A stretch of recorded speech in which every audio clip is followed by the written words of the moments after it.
now is definitely the time to get your tickets to Unregistered Chicago. It's just over 2 weeks away, and I'm announcing right here that there will be the debate of the century there. Curtis Yarvin and Ben Burgis will be debating, with me as the moderator, democracy of all things, at Unregistered Chicago. 3 days of free speech, free thought, and saying a lot of things you're not supposed to say. Also featuring Batya Ungar-Sargon and a host of unregistered fans who will be participating in all of the live podcast recordings. Go to unregisteredacademy.com. That's unregisteredacademy.com to get your tickets now. We have only 2 VIP tickets left, but if you can't get those, we now have day passes that are much cheaper that will allow you to access all of the live podcast recordings on Saturday and Sunday. So this will be October 21st to the 23rd. Get your tickets now. Again, unregisteredacademy.com. And I hope to see you in Chicago. This is the Unregistered Podcast, and I'm Thaddeus Russell. This is a show about ideas, people, and behaviors that are considered inappropriate, out of bounds, or beyond the pale. The things you're not supposed to talk about if you're a school teacher, a college professor, a businessman, a politician, a parent, a neighbor, or even a podcast host. These are the things you're not supposed to say or even think if you're a good liberal, a good conservative, or a good citizen. Each week, I'll interview a person who has something bad to say. They might be a journalist or a professor. They might be a porn star or a drug dealer. They might just be an ordinary person with an ordinary job who doesn't care about the rules of polite society. I'm not interested in breaking the rules just to be a troublemaker. I'm interested in people who break the rules of conventional thought and to expand the scope of what is possible to say in our society. I'm interested in people who make me think.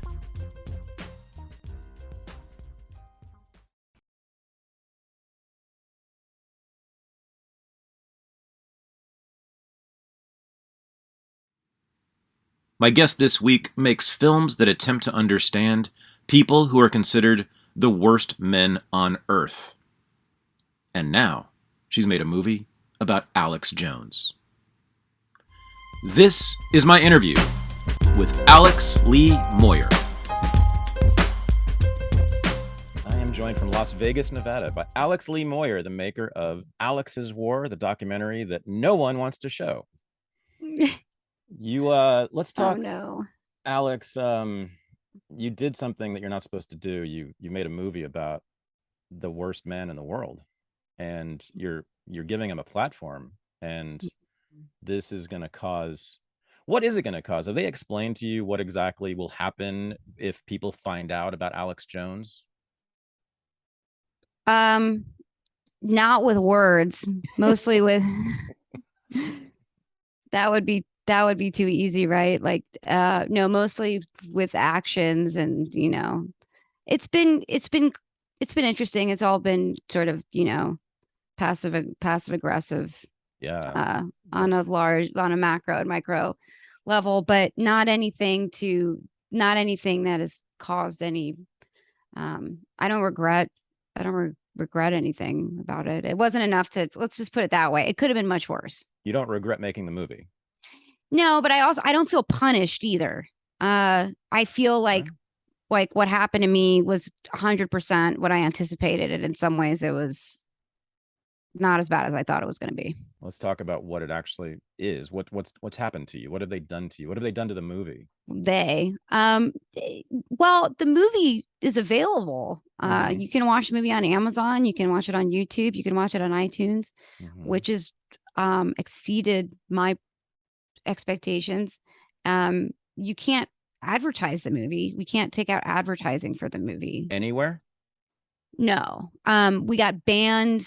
Our professional account got banned from Google for even trying to do it for hate speech. We're shadow banned on Twitter. Although we were able to sort of, breach some of that just through friends of the film who were influencer accounts that were happy to repost it, mostly like people who are considered to be conservative accounts.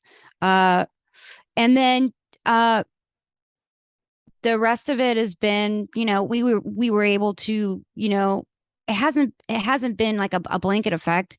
We were able to show it in theaters, and more theaters than we thought came on and wanted to show the movie, including in, the coastal cities, and it got a lot of word of mouth that way in film communities. And so, I mean, it's still an eclectic group of people, and it's too hot to touch for a lot of people, I guess, but it's mostly people will privately say encouraging things to me, and that's meaningful. But for, people who have a lot at stake, it's just not 100% in their interest to talk about this movie, because what do they get out of it,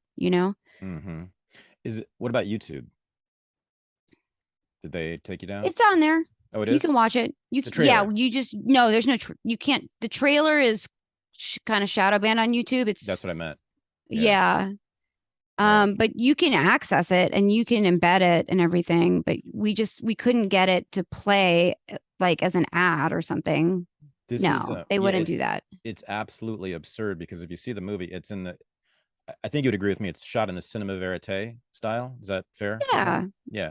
And so there's a lot of, it's sort of a fly on the wall type documentary where you're not in it, unlike a lot of documentaries these days, the filmmaker is not a central character in it. And there's no commentary, there's no voiceovers, there's no narrative, there's no narrator. You're not giving your point of view on Alex Jones or anything he's said, and you're just basically letting him talk and the people around him talk.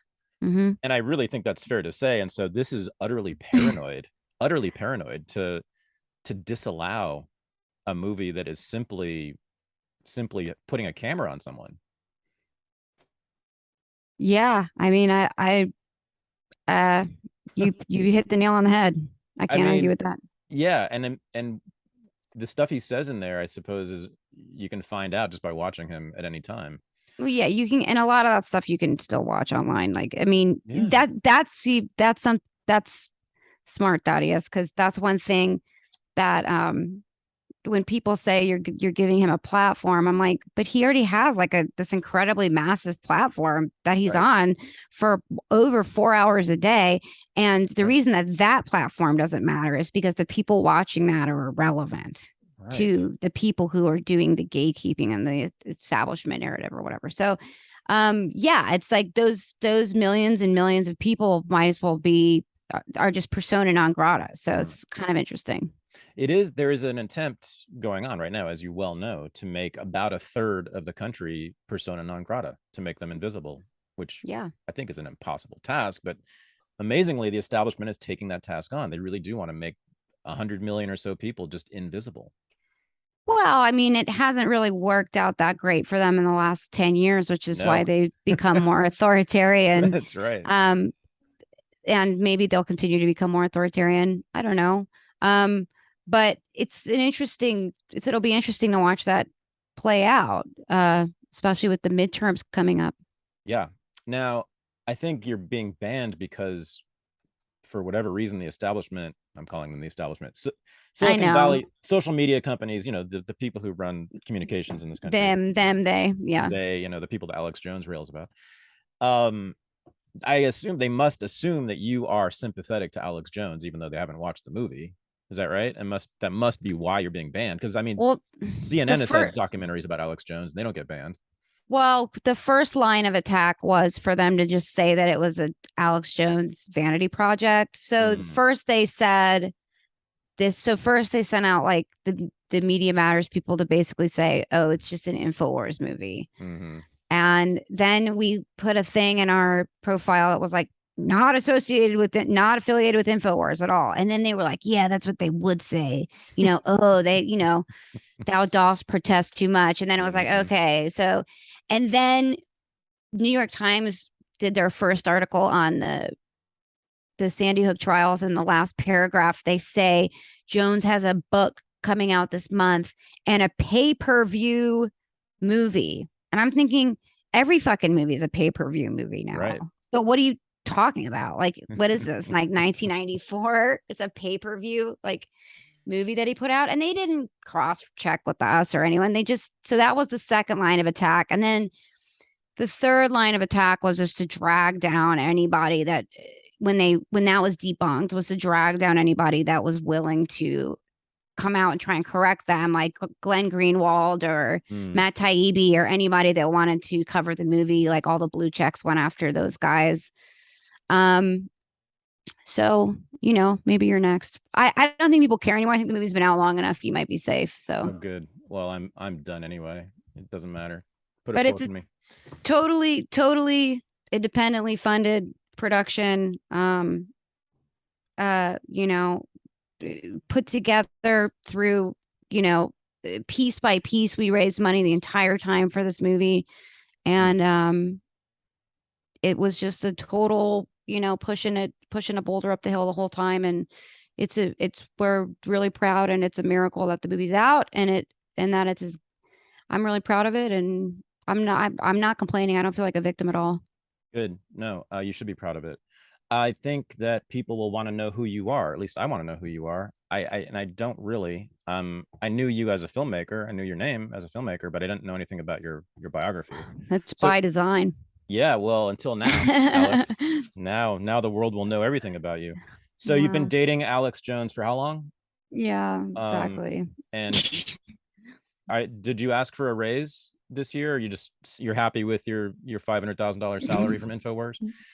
I don't know if they have if someone's making 500K at Infowars for their salary besides Alex. I don't know. No, I think they're in top. Well, now they're strapped. They are strapped over there. They weren't. They weren't, but no matter what anyone says, like, they're strapped. Really? People ask me a lot. They're like, "What is he doing with all his money?" I'm like, "Go and check it out. Like, you can see what he's doing with his money. He's got a crazy, insane studio." Anyway, yeah, I don't mean to pivot. No, it's okay. We'll get back to that. So yeah, I want to know where you're from, who you are, who your parents were, what your deepest, darkest, most evil thoughts were, how long you've been a racist, all that stuff. When did you? How long have you been a racist? Since the sperm met the egg, wow. Right? Okay. Because it's just in my innate. You're a pure breed. Okay. Let's see. What's the real question? Where were you born? I was born in Rochester, New York. Okay, upstate New York.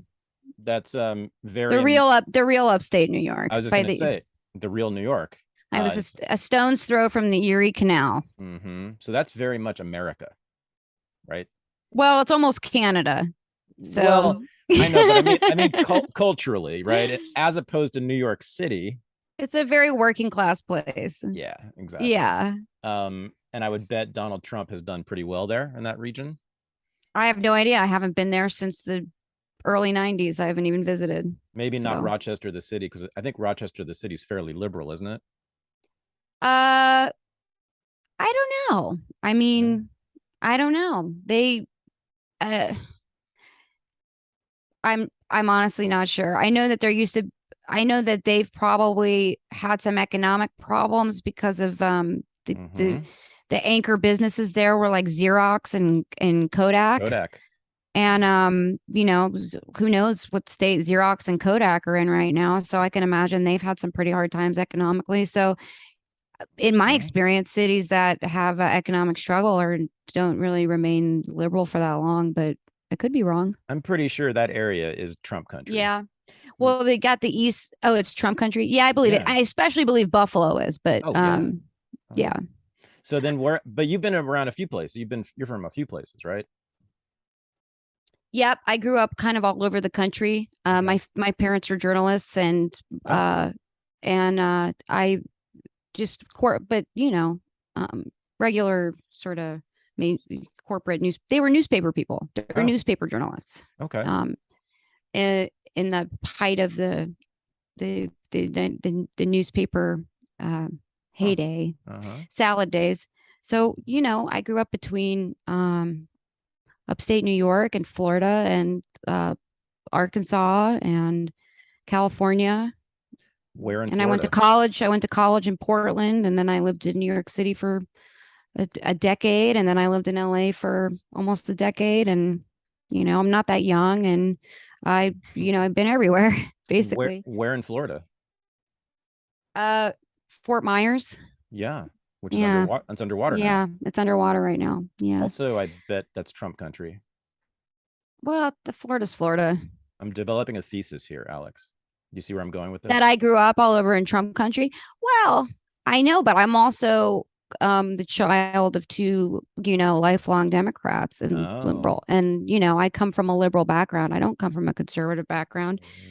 well, here's the thing, though. I mean, Alex Jones and Trump, for that matter, I think is sort of a what they call in academia liminal figure. He's kind of in between the old Republican right wing, which is where you grew up, Right. and the sort of coastal elite lefties. I mean, Alex Mm-hmm. Jones in your movie, he talks about being in Austin and how he loved the counterculture and the hippies there, and he Right. really admired the left wing in Austin back then in the 1980s or 70s when it was cool, when the left was cool. So I mean, it makes sense to me that you're kind of come from a place that's in between. Um, or places that are in between. But I mean, don't you think you grew up in America, like real red, white, and blue America, not LA, not New York City, a place where there aren't a No, lot I of grew up, weirdos. yeah, and I grew up in sort of mid-sized, middle-class cities, right? Like Right. I didn't grow up in rural America, and I didn't grow up in the city. But if I drove for a day, I could get to a city Right. usually. But But I mean, I also lived in Minneapolis for a while too. So, yeah. I mean, I feel like if you're asking me, I consider myself to be an American filmmaker fixated on ideas pertaining to America. Mhm. Yes, I mean, and is that some sort of subconsciously am I emanating that in my filmmaking? I think absolutely, yeah. Well, I'm just getting at, I mean, your filmmaking, I think, and especially your last film, but all of them, I think it's it's an exercise in empathy, what you do. The cinema verite style and the way you're just looking at your subjects and letting them speak. And to me, your camera has big ears on it. It's Hmm. as if, that's kind of think what you're trying to do is just trying to get us into that conversation, trying to let us hear what Alex Jones is really saying in between takes on set, what he really thinks, what he's really talking about Yeah. to his crew, etc. And I just think you have a lot of empathy as a filmmaker, and to have that for these people, to have empathy for incels, your previous movie, and someone like Alex Jones in the Trump movement. I mean, you require, and coming from LA and other places like that, you've got to have a lot of empathy, and you have to be pretty open-minded about those kinds of people. And I just think, unlike me, I was born and raised in Berkeley, California, so Right. I did not meet a Republican until I was 20 years old. I didn't meet one. I didn't meet a Christian until I was 20 years old and when I was in college, right? So those people Yeah. were exotic, alien weirdos. I mean, I just didn't know how to deal with them. But I would imagine you had some familiarity with, Well, no, not no? growing up. Okay. I so much, mean, so much for my no, no, thesis. no. But it's in the air, It's, Yeah. but it also, I but I also grew up firmly middle class, right? And that's going away. Mm-hmm. So, and I had a lot of exposure to um people, um all kind of. I was squarely middle class, but I had a lot of friends that were poor, and I had some friends that were rich, and it was just a really broad cross section Yeah. of people. And it wasn't like, like I didn't go to film school because I never knew anybody that had made a film before. And that seemed like fantastical to me and the people around me. So I mean, I was, everybody's feet were really firmly planted on the ground when I was growing up. And I didn't grow up around entertainment people or anything like that. So Mm-hmm. um I do think that some of that idealism, I think maybe what you're picking up on is some of that idealism from the late 80s and most of the 90s, of the baby boomer sort of peacetime America, Mm-hmm. um and then to kind of watch that sort of the illusion, whether it's the illusion of it or the reality of it, to Mm-hmm. sort of as a millennial sort of watch that disintegrate before my eyes. I think that's maybe part of what you're picking up on too. I don't know. No, Someone absolutely. my age. Yeah. Yeah, absolutely. Yeah. I mean, this is why millennials are so depressed, right? I think millennials are depressed because they have I hate to say it, but it people sort of use this sounds like such like a boomer conservative thing to say, but it's like it's like victimhood has become sort of a capital for them, so it's a way for it's like almost like anyway, it's a way let's of get life. back to talking about me. Yeah. It's a currency. That's what I mean. Nice. Yeah. Currency. And to make people feel interesting. No, it's you were when right. Really, when everybody, here's the secret. Everybody felt kind of like, I mean, the problem now is that there's too much transparency and that people my age are adjusting to the advent of the internet and the oversharingness of it all. Yeah. Right. And millennials, for all the shit people talk of millennials, like we're the ones that really had to recalibrate this whole fucking thing. So, and maybe Gen Z will hit their stride with it. But for us, it's just been this whole thing with like mental health and oversharing and like, depression and like feeling special and like, that's been the name of the game for people, and especially maybe like geriatric millennials like me. Yep. Yeah. So you're sounding maybe possibly just a little right wing now. I mean, I'm more convinced of what I'm not than of what I am. Okay. But I can tell you what I'm not. Okay. I'm not like a person who believes in prohibitive measures against other people's ideas. And that includes being prohibitive against the ideas of people that I disagree with. So, I mean, I don't see how someone could grow up the way that I've grown up and be, I mean, I'm 100% tolerant in every way.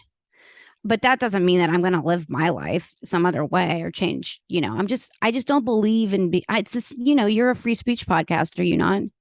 Yes, I certainly am. that's what we're driving out on. And I have different kinds of friends. And if, but I just don't believe in all this whiny bullshit. I'm just done with it.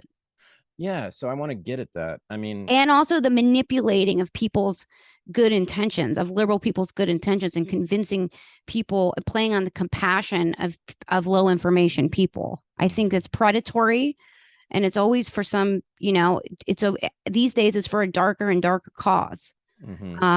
Every time that they do that. So, I resent that. I resent playing on the compassion of people who are trying to do the right thing in order for dubious purposes, which is what the Democratic Party does nowadays. Right. So I want to do a political psychoanalysis of you. I want to put you back on the psychiatrist's couch if you don't mind. Yeah, but I mean, okay, fine. Let me try. You can walk away if you don't like it. Am I allowed to just say next question though? Because yes, I don't need any I don't know. I don't need any cancel anxiety more than I already have, No, this is just about politics. It's not about psychoanalysis. It's just about politics. So you said your parents were lifelong Democrats. Right.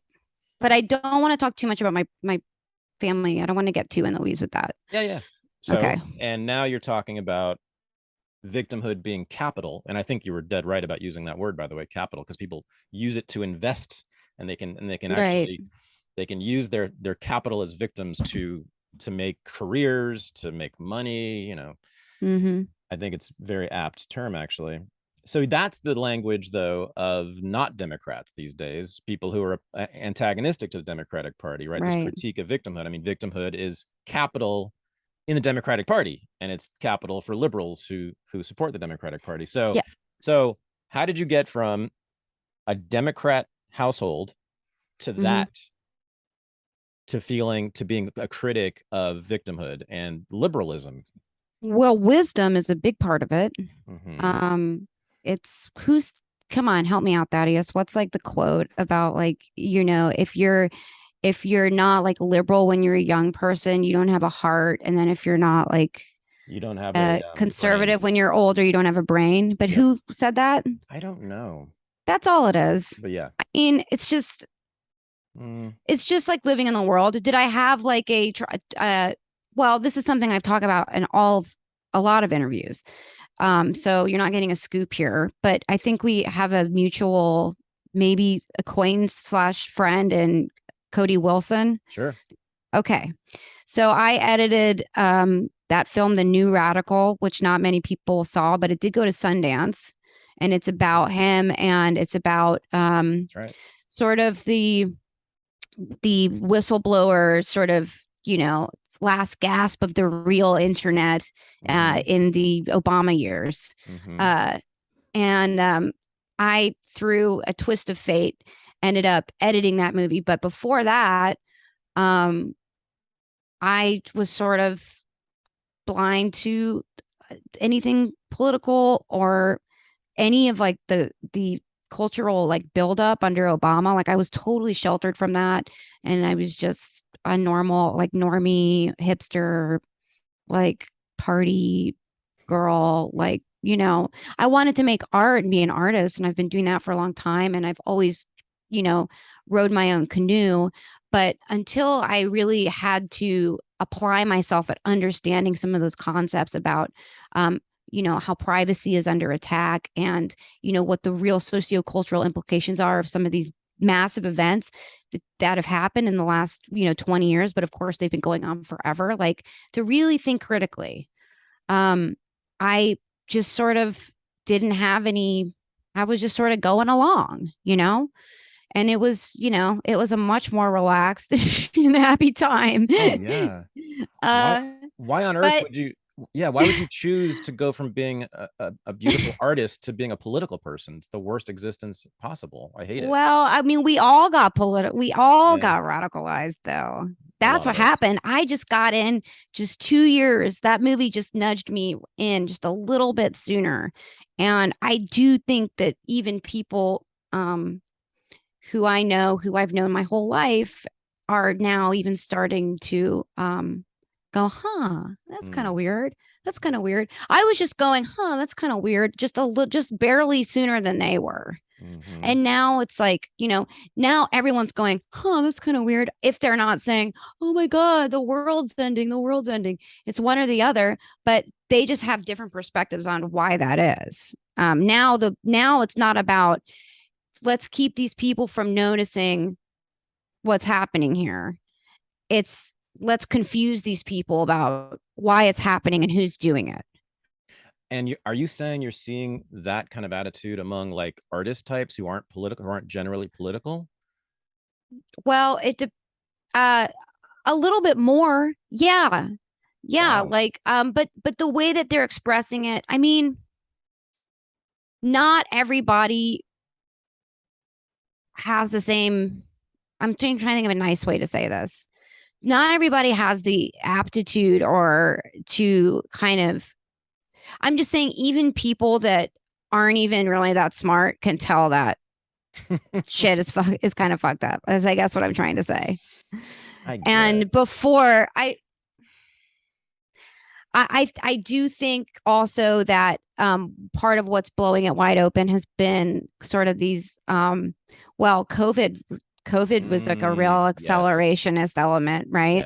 And then there was like, everybody got into podcasting, and like, people really got weird, and that really blew it wide open. So, and I mean, the podcasting thing has been like a major, I don't have to tell you that. It's been like a major thing. It's blown the culture into like smithereens, basically. Yeah, it might be the most subversive thing that's happened in American culture in the last 10 or so years, is the advent of podcasts. Yeah. Right. It's a whole alternative world. It's like an alternative reality. My side of the podcasting world, not the NPR podcast, but my side, led by Joe Rogan, like that thing. Right. We are the opposition now. Absolutely. Yeah. And it made it a little bit less dangerous for people like trying to do what I'm trying to do, because I'm not a podcaster. But where would I be without my friends who are in this like alternative, information community? Like, I probably wouldn't have any reach at all. Well, the podcasting is just part of like alt media, and you're Yeah. definitely a part of alt media. You're just the documentary filmmaking part of the alt media. Yeah. Speaking of that, and speaking of Cody Wilson, was Cody a producer on TFW No GF? Yeah, he was, but that movie also cost nothing to make. So Oh, okay. he did help, and I didn't realize at the time that that was going to be like controversial.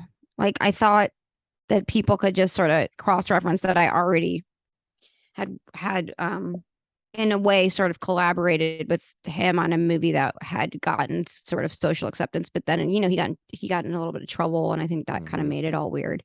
Yeah.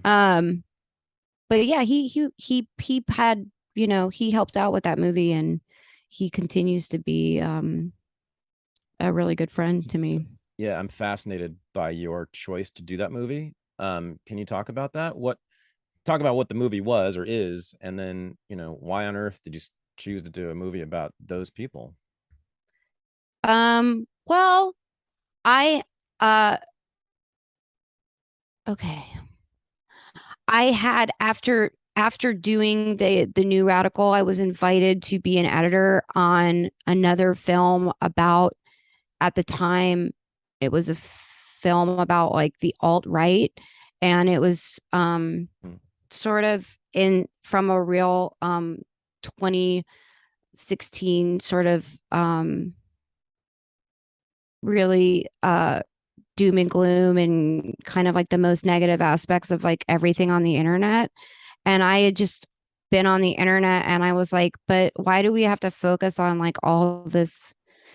This is really what I thought. I was like, why are we focusing on all this dark stuff when like there's actually like a whole meme culture, and there's like a whole um positive, what I thought of as being like a more fun, interesting subculture that of course had a dark side to it, but I just thought it was more complex and people weren't really getting it, and it was more nuanced. And I just had all these accounts that I followed, and I didn't really think of it as incel culture at the time. What I was really picking up on that was just sort of what was leaking over to Twitter from like 4chan, but this was even past the heyday of 4chan. So 4chan was already sort of wrapping up. And I was just like, wow, like there's some really funny people, and there's some really insightful people, and there's also some really insensitive people, but nobody's really even trying to put a face to any of this. They're just trying to conveniently like group everyone under this giant umbrella of evil. And that's not what it is. And I know that's not what it is because I'm here experiencing right now. And they're just missing out on like what in any other era would just be considered to be subculture. And they're demonizing an entire group of people in the meantime. So I just was like kind of working out of I was in a slump right then professionally, and I was sort of working out of a basement in Van Nuys, like cutting infomercials, and I would just take my paychecks and go out and drive out to El Paso for the weekend and talk to like one of my favorite accounts, or go over to Seattle if I could. Eventually I was able to start to cut together what's called a sizzle reel. Yeah. Which many people in the entertainment industry is a term that they'll be familiar with. Yeah. And with that, I was able to get little small investments of money, like, and I'm talking like 5K here, 5K there. I was able to finish the movie that way. And it took a long time, and I edited it myself, and then it got into South by Southwest because they at the time hadn't received the memo that it was an evil movie and that it wasn't just The Catcher in the Rye for the 21st century like they thought it was. So they in their I really pulled one over on them. They accepted the film, and they only realized that the film was off limits after they had already sort of decided to show it on Amazon during COVID. And of course, a lot of films out of the festival pulled out and didn't want to be a part of that virtual festival because they knew if they agreed to show their film on Amazon, it would be immediately pirated and then their film wouldn't have any value. And I was like, well, my film didn't cost anything to make and nobody knows who I am. So I think it would be great for me to have my movie on Amazon. And it ended up being the biggest movie that came out of, South by Southwest, COVID edition that year. And it got, it just seemed like the more people on the internet liked it, the more that people and like the blue checks just had to come after it. So it was, but I mean, it's a cult classic and I couldn't be happier. So a few months ago, I had sort of a scary situation. I developed an irregular heartbeat and I went to the doctor and he asked me about my morning routine. And I told him that I drank several cups of coffee every day. And he said, you can't do that anymore. So, very fortunately, just at about that time, I found out about Magic Mind. It's this fantastic little shot of elixir that has matcha and nootropics. Matcha, sourced from Japan, that has a much milder, longer-lasting stimulation, and the nootropics that helps with my focus, my energy, and keeps my stress down. And right now, you can get Magic Mind for a huge deal. Go to magicmind.co/unregistered and use my discount code unregistered20 to get 40% off your first subscription or 20% off your first one-time purchase. Now, my 40% off code will only last for 10 days, so hurry up and get it now. Again, go to magicmind.co/unregistered and use my discount code unregistered20. Make your body feel better, make your life better, and I appreciate it. I find it amazing that you became aware of this community, which I've been calling the alt-right incel community. And as a young woman in America at the time, you looked at it, and you wanted to look more at it. You wanted to look even deeper into it. Whereas, as you well know, 99+% of young women in America, when they do look at that community, they throw up. There's something unusual about you in a good way. Thank you. Don't you think? I mean, then I describe it correctly that the vast majority of women, when they do come into contact with that community, are disgusted by it and turn away immediately? I don't know how women feel. I think women are so have more social, I don't know, right? Maybe women my age, but not the generation beneath me. There's way cooler chicks than me. Zoomers, like way Zoomers cooler. are all woke. What are you talking about? Zoomers are super woke. That's not true. I mean, I know lots of cool people. I just went to the Urban Assembly last weekend. I know the Urban guys, yeah.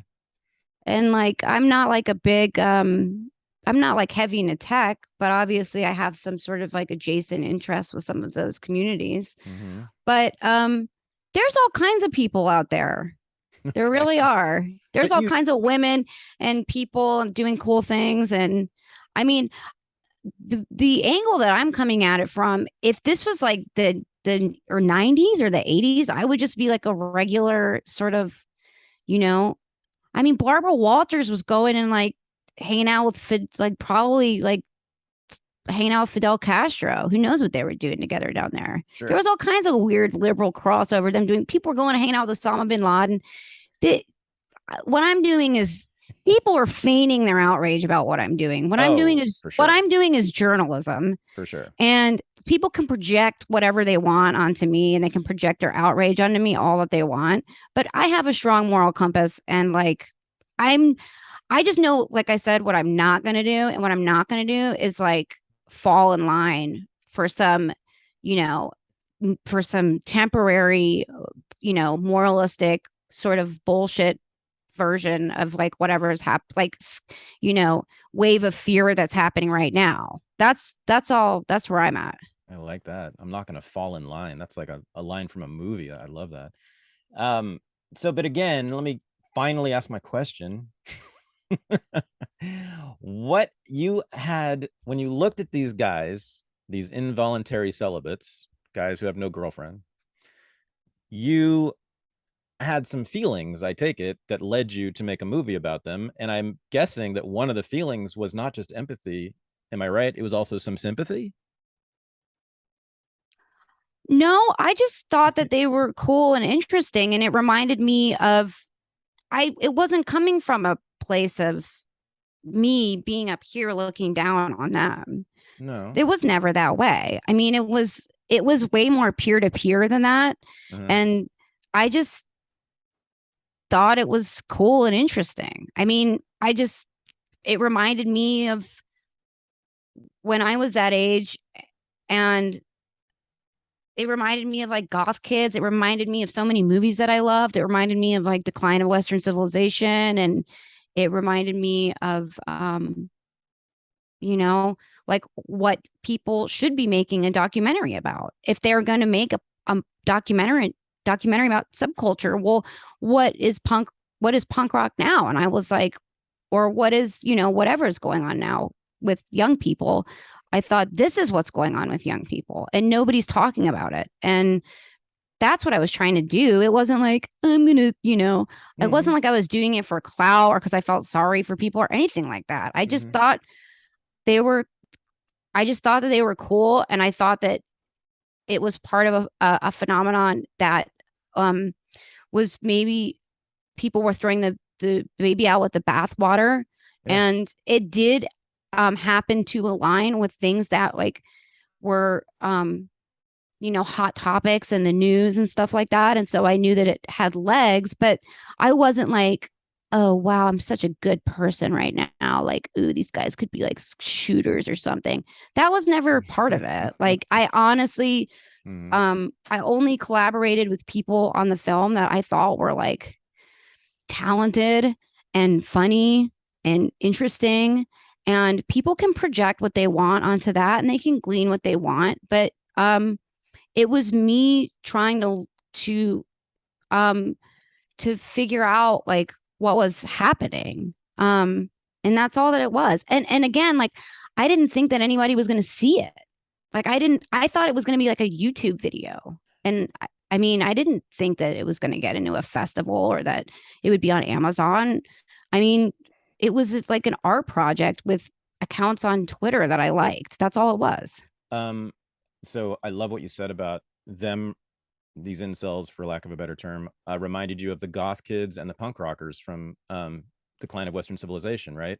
It was they're the counterculture now. They are the counterculture now. Punk used to be the counterculture when I was growing up, and that's gone now. And now it's this different thing. It has like this right-wing tinge to it, but maybe that's not even what it's really about. Maybe it's just a new avant-garde art form. I think some of the people are right wing, and I think some of them aren't. And I mean, I thought it was more about meme culture. And I mean, yeah, of course, the film was happening when Trumpism was going full blast, and that hasn't had an appeal to a lot of people in those communities because young men like trouble, and they like mischief, and that's what Trumpism was all about in the beginning. Was about mischief. And that's a different right wing than the right wing of the 80s and 90s, and like no dancing in this town on in Footloose or something. Like it's totally different. So when we use these terms, when we talk about like right wing and left wing, it's like it's almost becoming like meaningless at this point. I mean, it really is. Are you attracted to troublemakers? I'm attracted to outsiders, and I'm more attracted to people. I'm attracted to people who are living at the limits of the human experience. I'm interested in the human condition. Yeah. And I'm interested in struggle. And I'm interested in making people in the challenge of making people understand things about other people. And it's not like in a virtue signaling way or anything. It's part of it is me struggling with my own understanding of everything that's happening in the world. And I'm like a really high anxiety person. I don't know if anybody picked up on that yet, but it helps me. It's really cathartic and healing for me to make these films. It's pure therapy for me.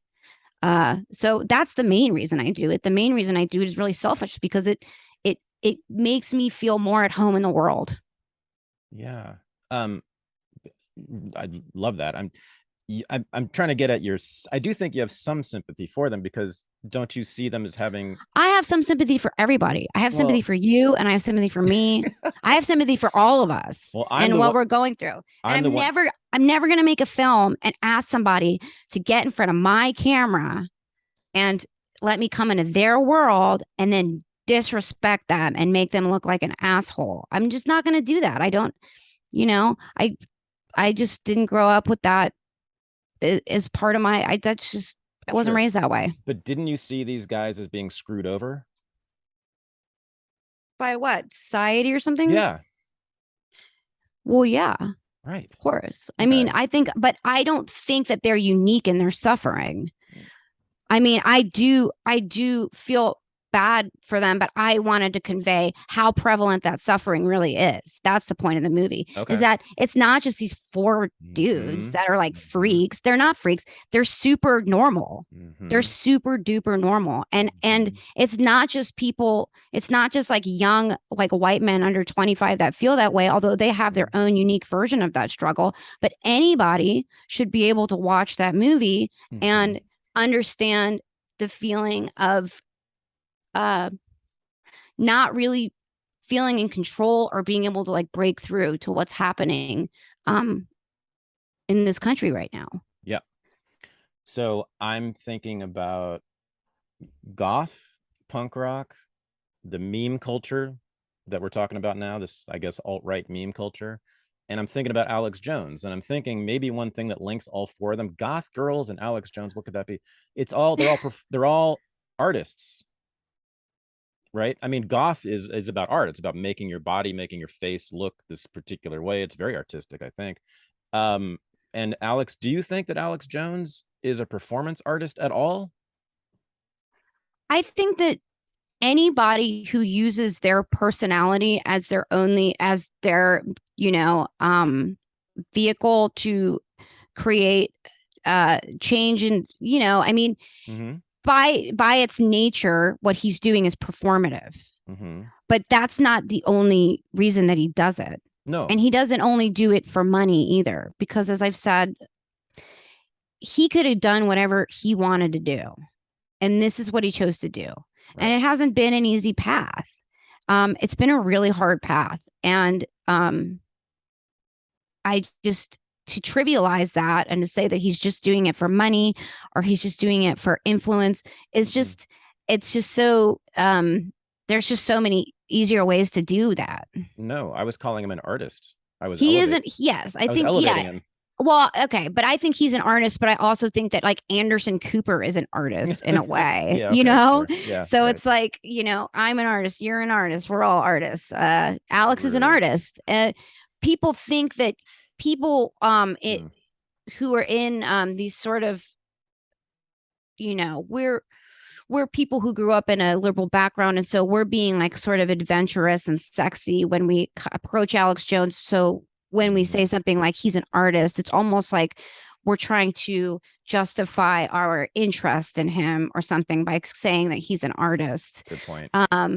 And make it more palatable to people, and so they don't cast their disapproval upon us for thinking that he could be a journalist or an activist or something like that. So yes, I think he's an artist. Yes, I think he's performative, more so than other journalists per se. But I don't think that is exclude that, him being an artist comes at the expense of him being a businessman or him being, in some ways, a journalist. I mean, especially by the standards now, a lot of the things that he says aren't really so much more off the mark than what you could watch on a regular CNN or something. Like if you want to talk about the margin of correctness or not correct. Are you kidding? I mean, yeah. So let me just say where I am on that. So okay, you know where I'm coming cool. from on Alex Jones. Great. I know you know about me somewhat, but like on Alex Jones specifically. So I had never really paid attention to him in any serious way until he was on Rogan about 2 years ago. 3 hours. And of course he just spews all this information. Right. And I sat there and I would pause, I'd listen and I'd pause and listen and pause. And then I'd Wikipedia or I'd do Google research on every single thing he said. 3 hours of Alex Jones talking, right? Can you imagine how many facts he threw out there? Yeah. Every single one was correct. Every single one was correct. Every single one. Dozens and dozens and dozens. Things I had never heard of. Like Ghislaine Maxwell's father was in MI6. I had no idea. Just for instance, I looked it up. Sure enough. So he is way more correct than CNN could ever dream of being. I mean, he on a massive scale. I mean, CNN mostly lies these days. Alex Jones is, I think he's correct most of the time, actually. Don't you?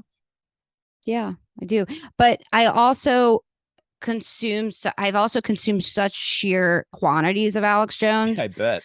That I know where those margins actually are. I know where those borders are. Okay. So but anytime, it just depends on who you're talking to. People will be very quick to tell you all the times that he was wrong too, in order to, it's just all the things that we're talking about. But yeah, for the most part, especially the things that, like somebody said to me, they're like, oh, well, some journalists, they're like, well, even a broken clock is right once a day. I heard that. And I'm like, yeah, but if it's the only clock in town, that's like, then I don't know. I don't know if that actually communicates, but I was like, no, it's way more than that. He doesn't just create this stuff out of the ether. I mean, he's a studious person. He's reading all the time. He claims to have a photographic memory. And I think that certainly for a majority of his life, he's probably right about that. I mean, the stuff that it's not just about what he reads in like government documents. I mean, he's like a encyclopedia of pop cultural information and references, and he's seen every movie, he's heard every song. So he's not making it up. No, not at all. But sometimes I think his delivery throws some people off. Well, that's what I was getting at with the performance art thing. I mean, I think he puts a lot, and I'm not denigrating him at all. I think he does I'm guessing he puts a lot into his performance.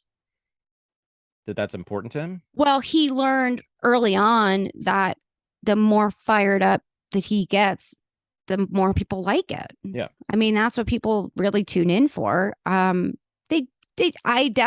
People tune in for information, obviously, but the tourists, are tuning in to see him, fly off the handle, and there to see him yell. And I think that he's aware of that. He's aware of his brand. He's not just bumbling around. I mean, he knows he's Alex Jones. Yeah, absolutely. So let's talk about your relationship with him. You spent a whole lot of time with him, I take it, to make this film. How much time did you spend with Alex Jones? I mean, I didn't spend that much time with him. It's more, I mean, I moved to Austin to film him because there's no way I could have done it like I did the other movie, where I could go out and like demand 3 days of Alex's time. I mean, I basically had to go and hang around. And if Alex came into the room, then I got to shoot him. And at the beginning, he didn't know what kind of movie I was trying to make. And so he started off by saying, well, you can just film the show, basically. I mean, he didn't say that, but that was what was implicit. Was like, yeah, sure, you can make a doc about me. Why don't you come in here with all the other cameras pointed at me, and you can come in, a half hour after the show starts, and you can stay until, the third hour, and then we're done here. And so for the first few months, I was just filming the show. It was just me and the jib guy just becoming like best buds over there. And then I just was really discreet about what I was doing while I was filming him. And I just he got to know me a little bit, and he liked the cut of my jib a little bit more, and so I got invited when they went out to shoot on the Stop the Steal campaign. Mm-hmm. So You mean January 6th? No, because there were a bunch of demonstrations leading up to January 6th. January 6th was the culmination of like a bunch of different marches, starting like right after the election. And I didn't know, like when I started filming him, I knew that obviously the election was happening, but I didn't know who was gonna win the election or what was gonna happen. So I mean, it could have gone either way, but what ended up happening was Biden ended up winning. People, some people didn't believe that he actually won. Those people went out and held a bunch of protests. The media ignored the protests at first because they didn't want to give it any oxygen. And there was a lot of people at those marches too. And it started to build momentum, and it culminated with January 6th. But the movie follows him sort of in the days after the election as that sort of tension is building up. Right. And it really was it really was quite an experience for that to, I mean, you could really feel it building up to something, but yeah, it happened. What were you feeling? It was just, you just knew it couldn't keep going the way that it was going, and that something was going to happen. There was just so many, but also I also think J6 was totally overblown, like 100% overblown. So, what I mean that something was going to happen, I mean more the whole scope of what ended up happening, not just the actual event and how it actually was. So, but yeah, it was good times. So what do you make of the fact that he trusted you, and you're from sort of a liberal background or a liberal world? I'm sure he saw you initially as like a Hollywood documentary filmmaker woman. I mean, that typically is not the kind of person who is going to be favorable to Alex Jones. So I would think he'd be pretty paranoid about someone like you walking into his studio. A little bit, but also historically, Alex doesn't need you to be like a conservative he just did an interview with that dickhead, like all gas, no brakes guy. If that guy's your friend or whatever, like, sorry, but who's this? He's like this liberal podcaster who's like the Mr. Gotcha, like sneering gotcha man. He's just, he hates conservatives, and he definitely hates Alex Jones, but he went and interviewed him because it's like juicy or whatever. Wow. Alex talks to people all the time. Yeah. Who want to talk to him, like people. He's been in people's films, and he knows he's still an old school guy that believes that any publicity is good publicity. But he's sort of, obviously we all have, it's not 100% that way anymore. But if he allowed me access in such a way where, especially for 2/3 of the making of the film, where there's not really anything that I could have done to him that hadn't already been done to him. It's not like we were having like late night, like one-on-one, like conversation, like candid, like there's not that much candid stuff in the film. A lot of it is me tagging along with a bunch of other people that have cameras. The thing that makes it unique is,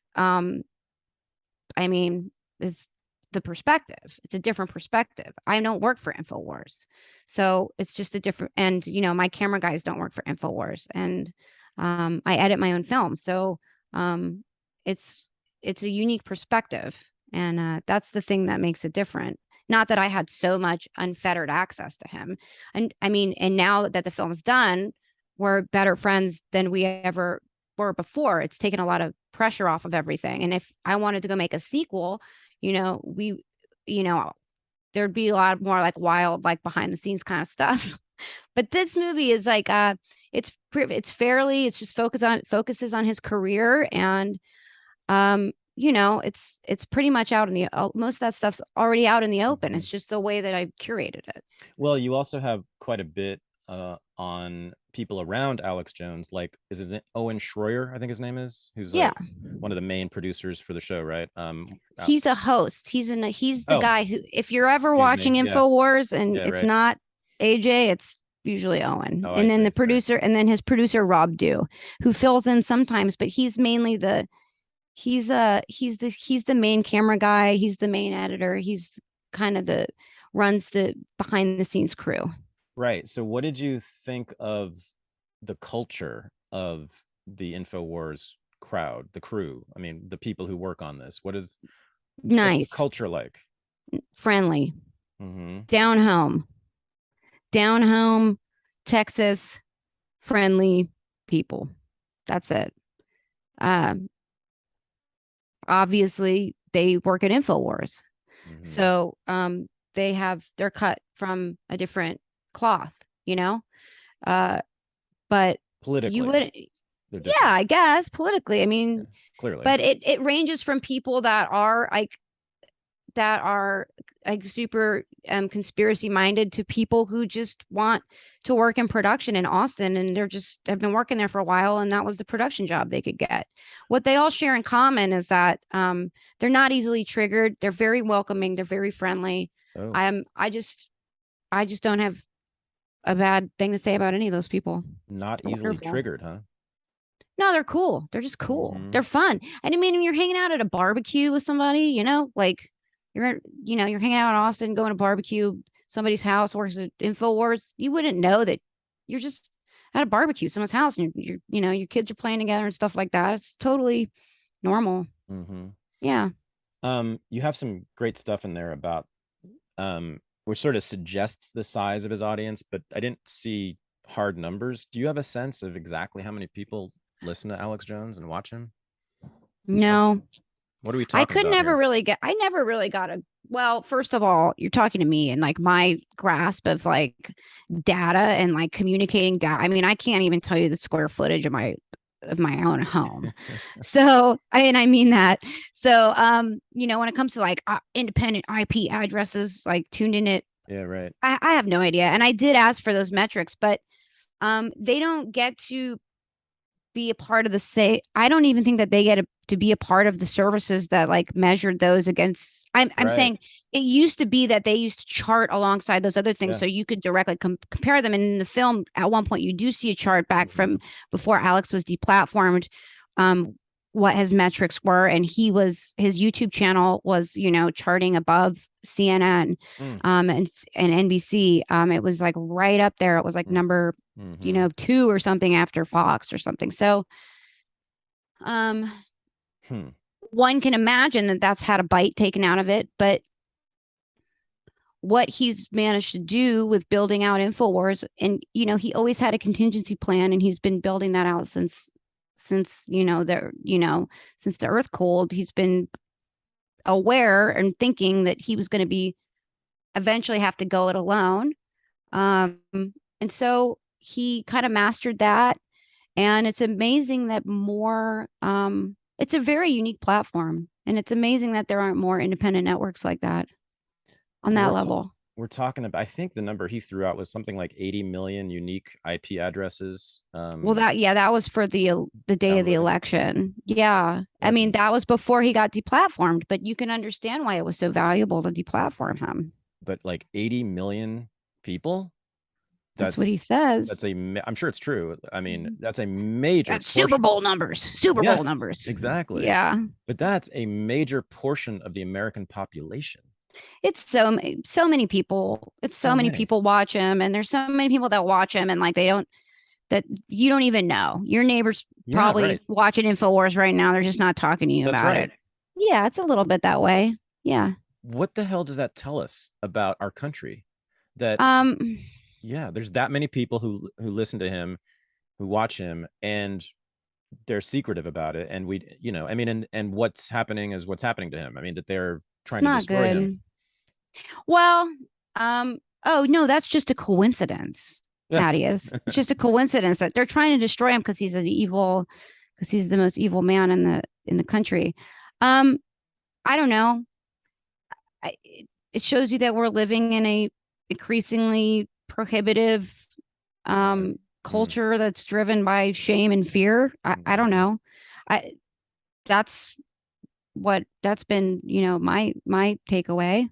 Obviously there are people that have a problem with him because of things that he said and he's done, and I'm not here to debunk any of the mistakes that or any of the even deliberate acts of his life. I just think that I just don't think that he's worth all of the kerfuffle, or that the effort against him is all being done in good faith, obviously. Well, he is worth their kerfuffle, isn't he? Because he is a threat. Isn't he a threat? If half the country's listening, I don't know. I mean, yes. I mean, a threat to what? The economy of the media, or what people believe, or something? The Democratic Party. Like if he was platformed, I don't know. When he did have a platform, it's not like anything was really that different, right? I mean, than it is now about how people feel about him. I mean, people I guess I don't know.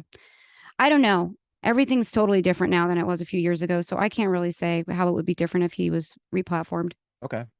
Well, one of the things I noticed, I think this is true, sort of recent. He essentially established almost a formal alliance with MAGA, with the Trump movement. I mean, Steve Bannon has had him on his show, and the MAGA people talk with great reverence about Alex Jones now. I think that's sort of new. Was that? Well, he's already come out. Him and Trump had a falling out. Oh. They're over the vaccine. He's pro DeSantis now. Yeah, that's right. Yeah, he's pro. But him and Steve. Oh, well, yeah, no good. Him and Steve Bannon. They. I'm just gonna toot my own horn here. He'd never gone on the Steve Bannon show until the film came out. Right. So Steve saw the film and it renewed his interest in Alex.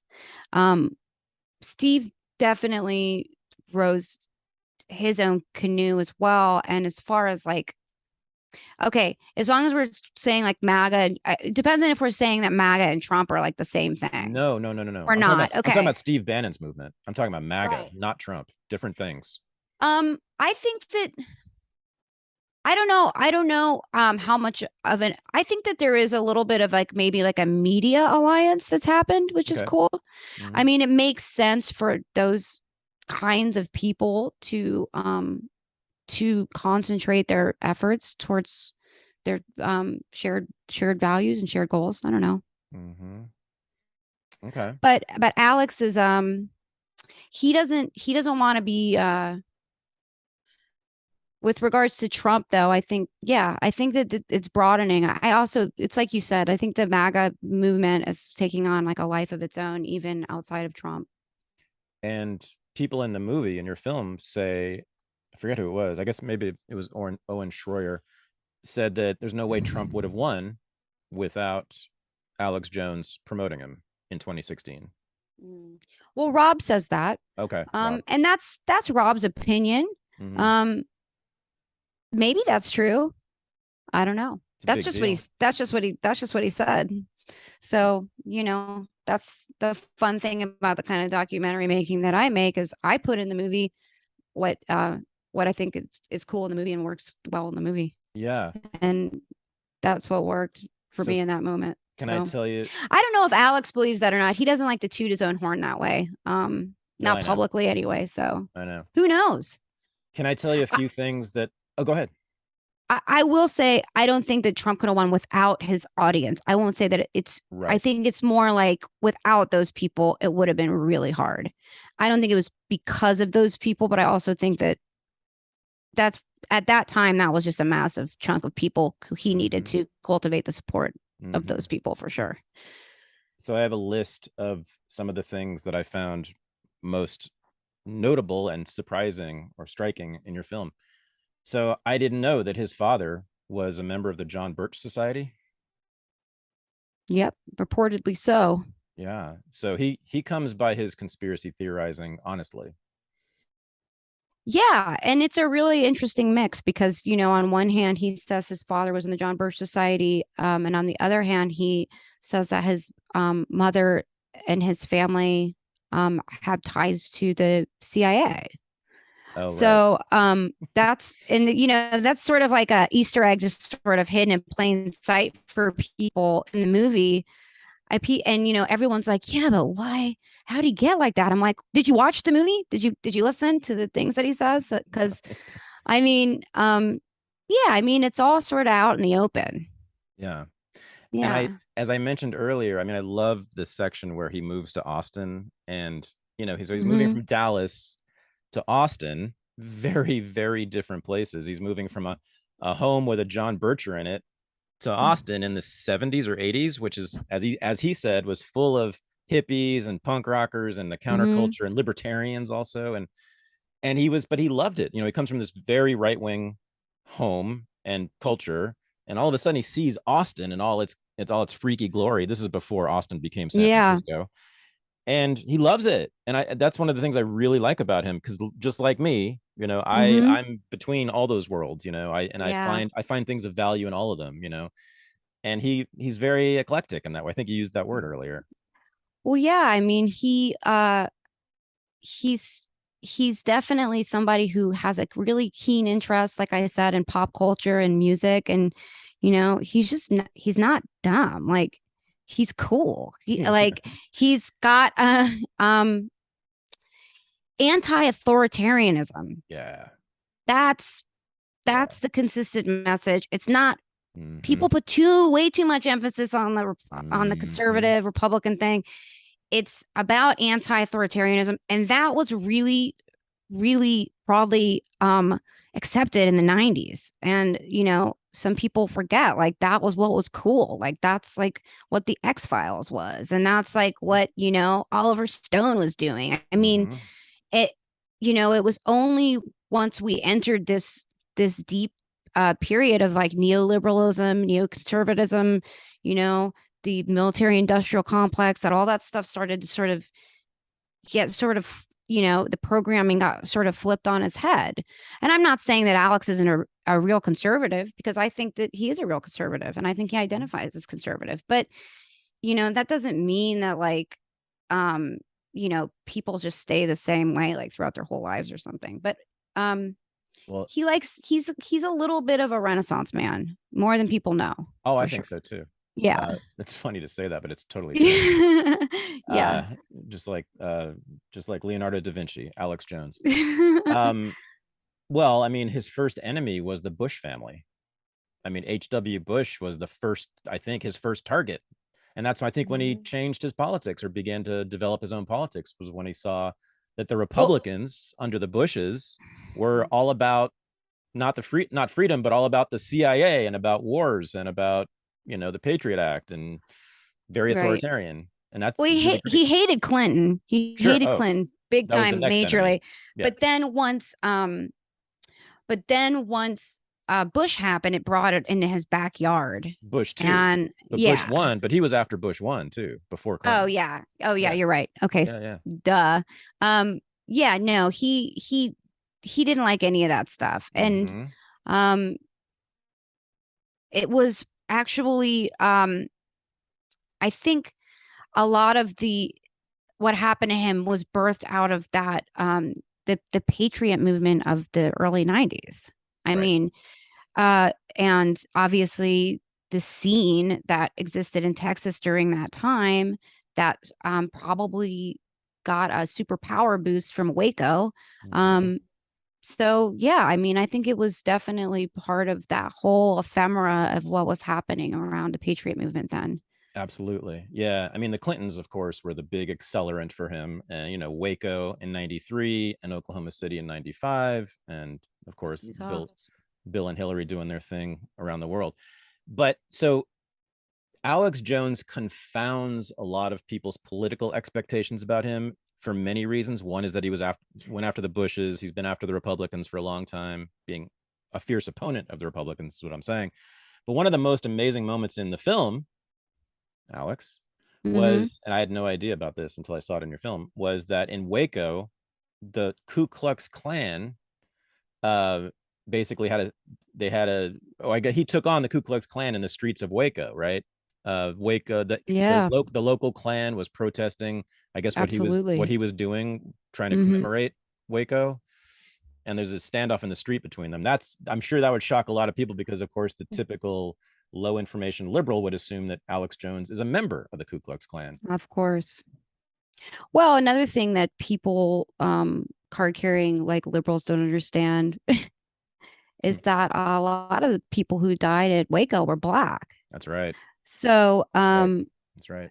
that's another part of it too. And the yeah, I mean, it seems like what he didn't like was people in the KKK coming out and giving a bad face to what was going on there with his movement, and also this sort of attitude that they had towards the victims of Waco. Right. Yeah, no, and he's shouting at them in the street directly to their face.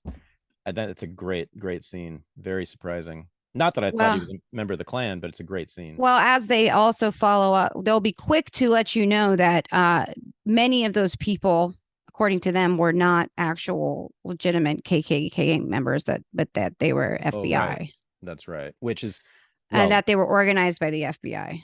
so Mr. So he's always thought that the KKK was really just sort of like I mean, that some of it's legit, but a lot of it is Fed orchestrated. So, oh no. Well, we know yeah, this. I mean, we know this, that beginning in the 1970s, the FBI infiltrated the Klan in huge numbers through COINTELPRO. They infiltrated the Black Panthers, and then they went after the Ku Klux Klan. Very few people know that, but there's books written about this. They've even admitted to it. I mean, so today's Klan is probably at least half Feds. Right. Sure. Right. And they especially knew, I mean, that was happening all over, with all of these, with everything. I mean, it was just like full blast in the 90s with all of those groups, obviously. So, yep. It's interesting. It's the secret history.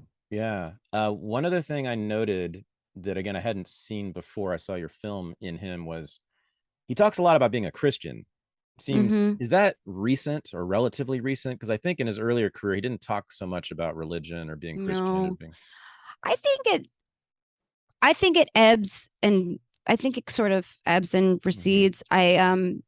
He certainly had a lot of intense challenges in his life recently, and I think that has been a major source of strength for him with the stuff that he's dealt with. And also, I think he realizes that for whatever reason, he has a very strong following from people in sort of those evangelical communities. And I think it just like kind of goes hand in hand. Right. So that makes a lot of sense. He does talk a lot about, I shouldn't say a lot, but I've heard him talk about this fairly often, and including in your film, about sort of some physical maladies, which are really manifestations of stress. And I mean, what must it be like to be Alex Jones? Just the amount of stress. I mean, the cortisol going through that guy's body must be prodigious. A lot of stress. He's got polyps on his vocal cords. Yeah. That he needs to have removed, but they told him that if he gets surgery, he'll have to be off the air for like 6 months or something. Ooh. So he just sort of, he's at home and he's happiest when he's broadcasting. So anything that's going to take him off the air, he doesn't really want to do. Like, it's like the cause of his stress, but it's also the relief of his stress to be able to work. So I think the stress is almost like it's not it's not a glitch, it's a feature or something. Right. For him, I've never seen somebody carry as much stress, but I've never seen someone with as much energy as him. And he's really he's got a real sense of urgency, and it's authentic. Yeah. No, I think so. I believe that. Yeah. You can hear his voice change in your film from his early career to the present. It's very different. I mean, back in the 90s and 2000s, he sounded really different, just his voice. Yeah, well, last weekend I saw my friend Walter Kern, the writer, and he said to me, you know what this movie is really about? It's a movie about aging. And I hadn't really thought about it before, but it really he's got some mileage on him, and you can see him acquire it little by little throughout the film. And in that way, I think it's like maybe like a more relatable story than people think. If they can just get get over the Alex Jones part, just get over it, get over it, and like just watch the movie with fresh eyes. Like it's not like a scandalous movie at all. No, not at all. Just like my last movie wasn't a scandalous movie. Right. They're actually both like pretty wholesome, honest films. So, I mean, I'm not like playing coy, like I don't understand why people like have like are just like shocked or something by like what I'm doing, because that is part of the fun of it, right?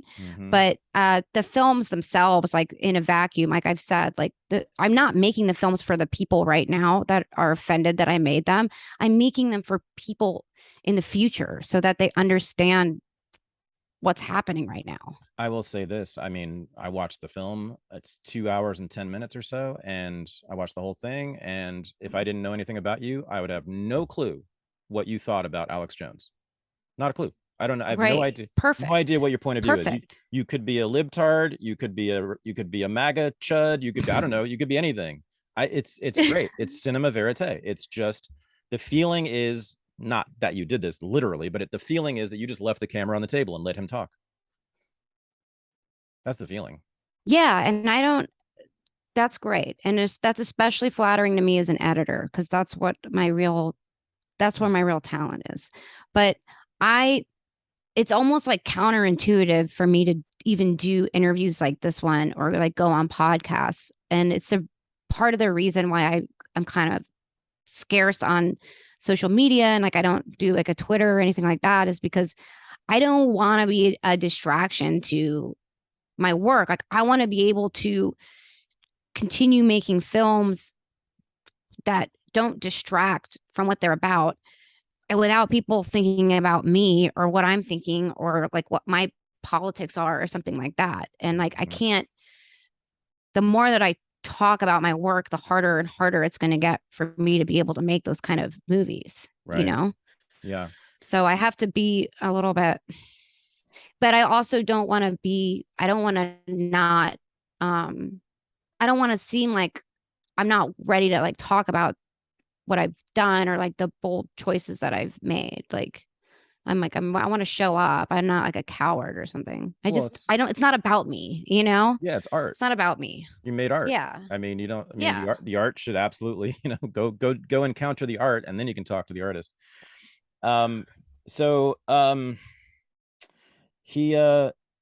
Let's talk about the politics of what's going on now with him, which I think is extremely important. And I know sort of people I respect in the media world have been saying this for a while about the Sandy Hook trial. It is many things, but one of them is a massive. Go ahead. One thing really quick. I have to jam in like 15 minutes. Perfect. Okay. Perfect. Yep. All that's right. Perfect. Yep. It seems to me that this is a massive assault on freedom of speech, because these damages that are being awarded to the plaintiffs in this, who knows what it'll end up being, but it's in the tens of millions of dollars.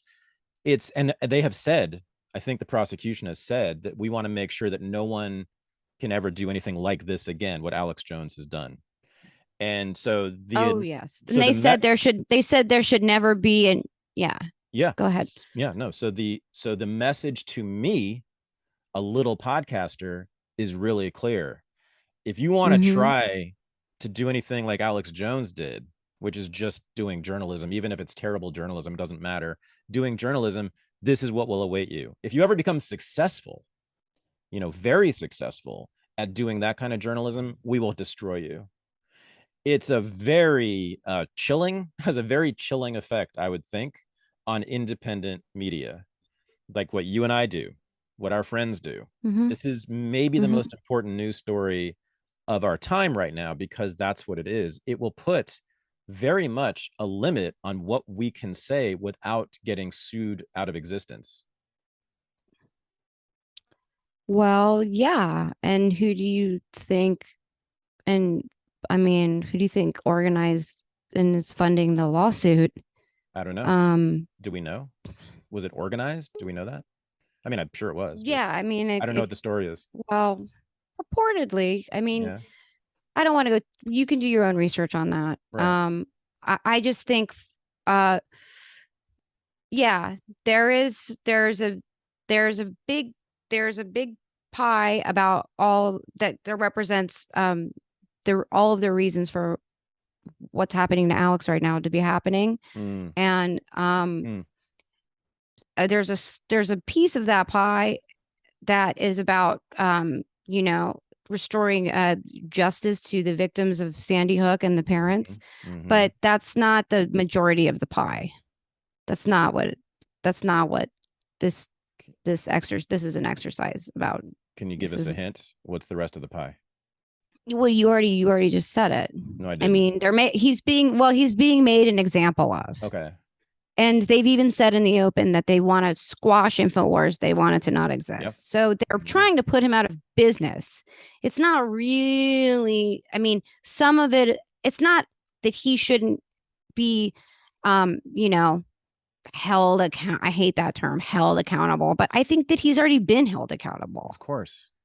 So why else would they be doing this? Yeah. They're just trying to eradicate the First Amendment. Yeah. So yeah. They're going. I mean, it sounds obvious because it is obvious, but we still have to talk about it. But the way that they've coupled it with the situation of what happened and the tragedy attached to it is to make it so that nobody's allowed to talk about it. So we're not allowed to talk about it. Otherwise, we're like, condoning the murder of children or something. That's the conflation that they've created in the minds of low information people. Yeah. Oh, yeah. So that we're not even allowed to discuss it. If Alex Jones loses, we all lose. Everybody in independent media loses. Everybody in alternative media loses. Anybody who wants to tell a very different narrative than the dominant narrative, anybody who counters what NPR and PBS and CNN say, we all lose, because again, we will be told that if we go there and we become successful like Alex Jones has been, we will be toast. We won't be able to make a living. We won't be able to feed our families. Yeah. And that's the other weird thing that people bring up to me in interviews all the time. I guess like lefties or whatever. But lots of people actually, they go, oh, well, he must make so much money. He makes money. Like, how dare he make money? It's like, right. That is, and what they're saying is if you're operating outside of the establishment, you're not allowed to make money. Exactly. Imagine how far we've come, especially like thinking about like Democrats or leftists from like Occupy or something. It just feels like upside down world. I don't even understand it. Anyway. Well, no, you're not allowed to make money, Thaddeus. Just forget about it. I'm not, you're not. We should just be lucky to be drinking sewage out of the gutter. I mean, that's an old left-wing like trait. I mean, I grew up in the left, as you might know. I mean, the left not anymore. Always been animated by a resentment of the rich. This is a very old thing on the left. It's not new. So yeah. I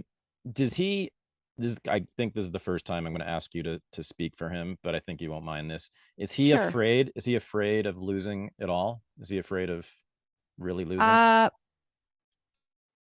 think that in some ways, much like I remember Julian Assange speaking about himself before the shit really hit the fan, is that he in some ways feels like it's part of his destiny. You know, like I said, he's been building this contingency his whole life.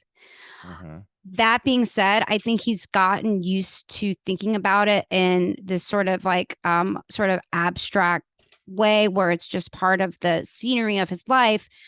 Who it really has I think maybe more of a psychological impact on at the moment are all of the people that he supports in his world, who like Alex has to always be on his feet and going next thing. And like, he doesn't have time to sit around and like feel sorry for himself.